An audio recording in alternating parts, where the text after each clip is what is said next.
السلام عليكم ورحمة الله وبركاته. معكم رشيد أبو زيد وجذور عربية في الخط المصري القديم وفي كتاب الله. أنا جايب لكم جذر موجود في الخط المصري القديم وموجود أيضا في كتاب الله، موجود بصورة مستقلة وموجود بصورة متصلة، يعني متصل مع جذور أخرى. أنا هبدأ معاكم بفضل من الخالق عز وجل بالجذر المستقل، بالحالة المستقلة إن بيجي لوحده. إيه الجذر ده؟ جذري ذا، هتلقاه موجود في كتاب الله. الجذر ده بيتكتب في الخط المصري القديم كده ذا، وبيتكتب في الخط العربي كده ذا. في الحالتين نفس المخرج الصوتي هو، يعني ده مخرجه الصوتي ذا،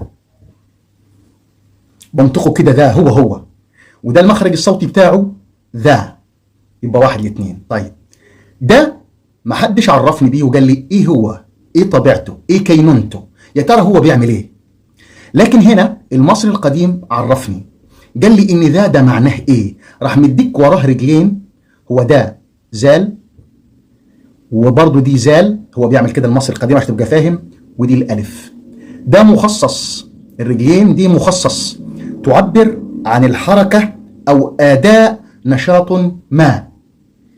النشاط دايما بيحتاج رجلين، بيحتاج حركة. هو مش بيحتاج رجلين، انا ممكن اعمل نشاط بعقلي، لكن هنا المصري القديم عبر عن النشاط بالقدمين، بالرجلين اللي ماشيين، برجلين الانسان اللي بيمشي. بيقول لك هنا في نشاط، يبقى ده عبارة عن ايه؟ اخذ سبيله للانجاز. انجاز ايه؟ هو اداء نشاط ما.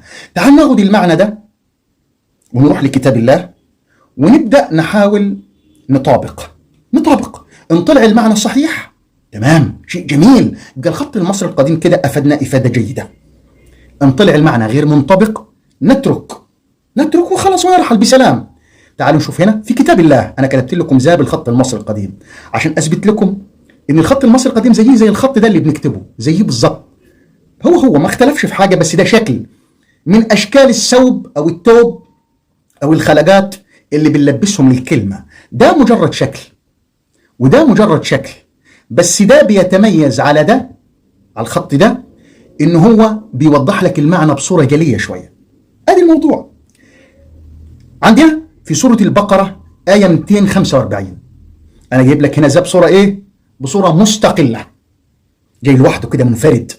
ذا في سورة البقرة آية 245، أعوذ بالله من الشيطان الرجيم، بسم الله الرحمن الرحيم. من ذا، ما دي هي ذا كده، هي من ذا الذي يقرض الله قرضا حسنا النتيجة فيضاعفه له. طب ايه المعنى هنا؟ من، يا ترى مين؟ هنا الخالق بيقول لك أقبل، فالمن هنا حالة الدخول، تعالى ادخل في النشاط ده. ذا هي حالة التحول، تحول من نشاط لنشاط. انت نشاطك الاول عدم الاقراض، هتاخد سبيلك في انجاز حالة اخرى او نشاط اخر اسمه ايه؟ اسمه الاقراض، قرض يعني. من ذا الذي يقرض الله قرضا حسنا، النتيجة هتكون عندك فيضاعفه له. خلاص كده؟ سؤال مطابق هنا؟ مطابق. طب نشوف آية اخرى برضو في سورة البقرة، آية 255، سورة البقرة آية 255. من ذا الذي يشفع عنده إلا بإذنه. هنا في أداء جديد للإنسان، لبعض الناس، في أداء جديد لبعض الناس أو نشاط جديد ما بيعملوش قبل كده. إيه هو الأداء ده؟ هو يشفع عند الخالق عز وجل سبحانه وتعالى إلا بإذنه، هيحصل إلا بإذنه. يبقى هم هياخدوا النشاط الجديد ده أو هياخدوا سبيلهم في إنجاز أو أداء النشاط ده بإذن مين؟ بإذن الله. ما يقدرش يعمله لوحده، لازم ياخدوا الموافقة من الخالق عز وجل. خلاص؟ طيب تعالوا نشوف موقع آخر أو موضع آخر في كتاب الله.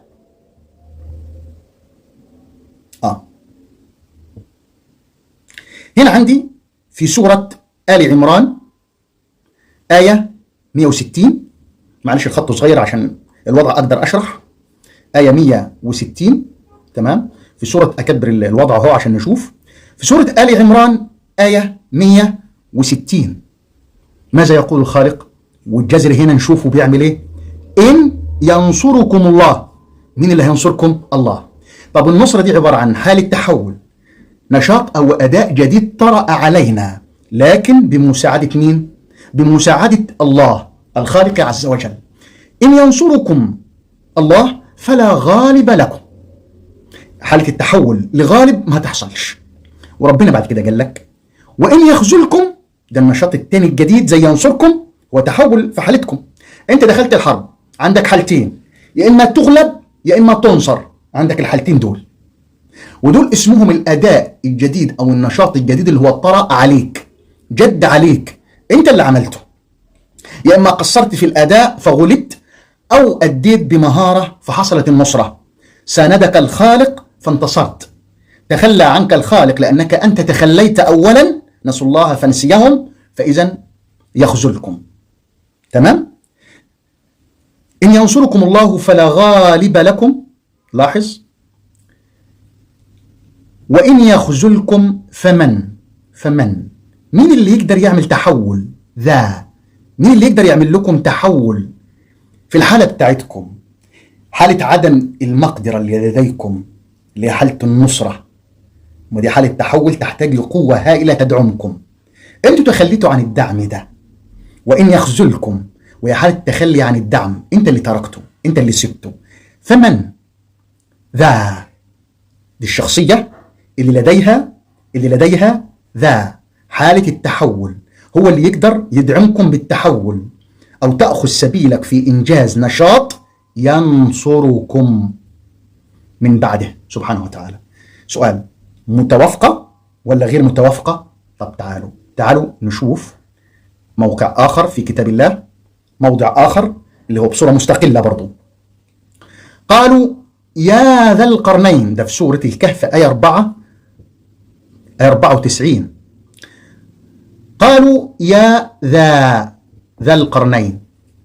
هنا ايه اللي فهمته انت؟ الشخصية دياتي معها يعني ذا معها نشاط تحول. النشاط اللي معها ده بيغير الحالة اللي موجودة لحالة أخرى. وقد كان ده اللي بيعمله مين؟ بيعمله صاحب القرنين.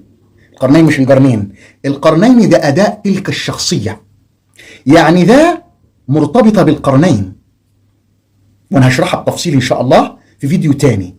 قالوا يا ذا القرنين إن يأجوج ومأجوج مفسدون في الأرض فهل نجعل لك خرجا على أن تجعل بيننا وبينهم سدا. هم عايزين يغيروا الحالة بتاعتهم من خلال تلك الشخصية التي تمتلك القرنين. ليه؟ لاحظوا الأداء بتاعه، بيعمل حالة تغيير. قال أما من ظلم فسوف نعذبه عذابا شديدا. هنا حالة العقاب. وأما من آمن وعمل صالحا فله جزاء الحسنى. إما التغيير للعذاب وإما للعقاب يعني، وإما التغيير للحسنى. صح كده؟ ذا القرنين كانت مهمته كده، إنه يغير.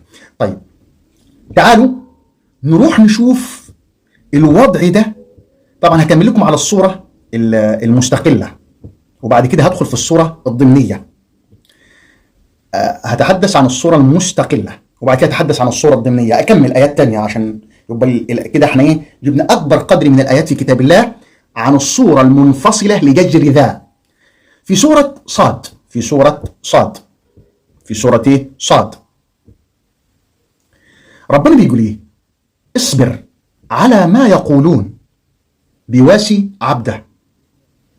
اصبر على ما يقولون، من ينكر أداءك، يعني من ينكر أداءك ولا يقر أداءك الذي معك، نشاطك الجديد.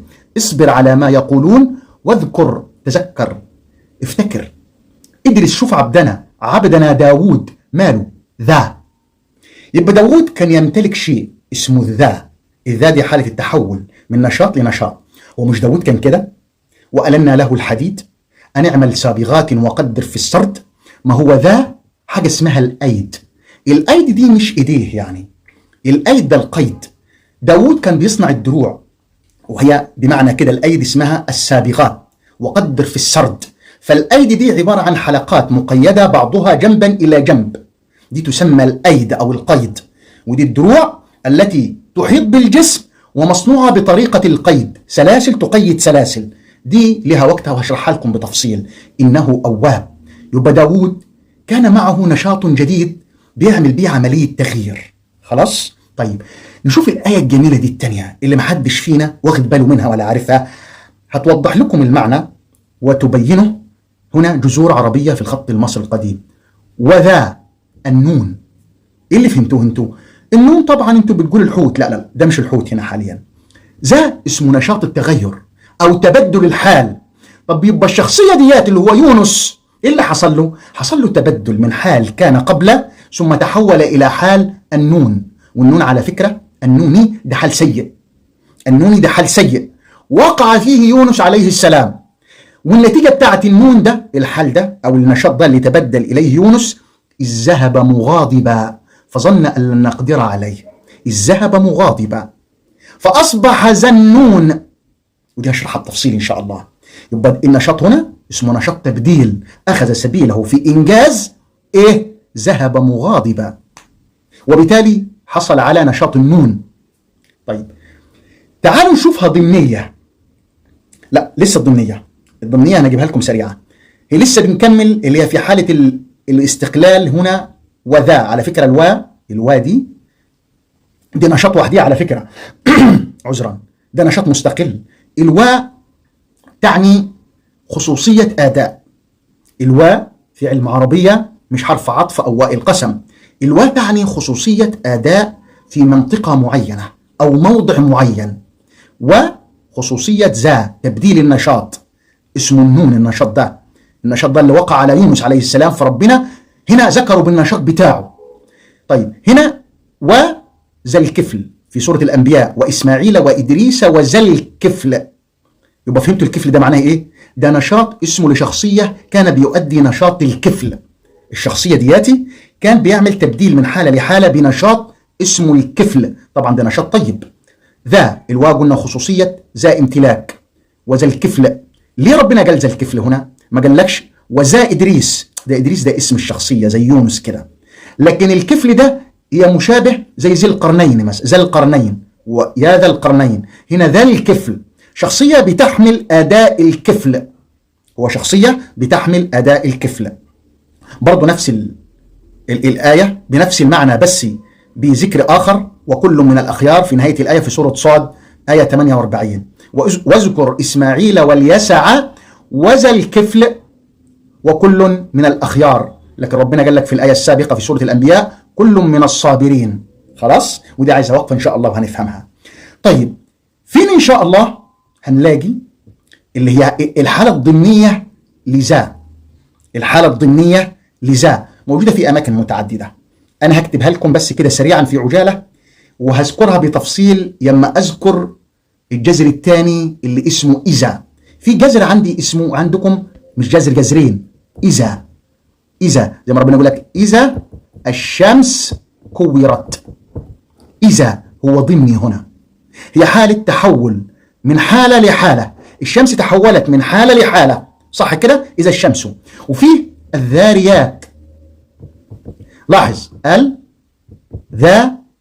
الذاريات، ودي عايزة تفصيل كامل برضو. هنا في جذر الزا وهي حالة التحول من حالة لحالة. في عندنا برضو في عندنا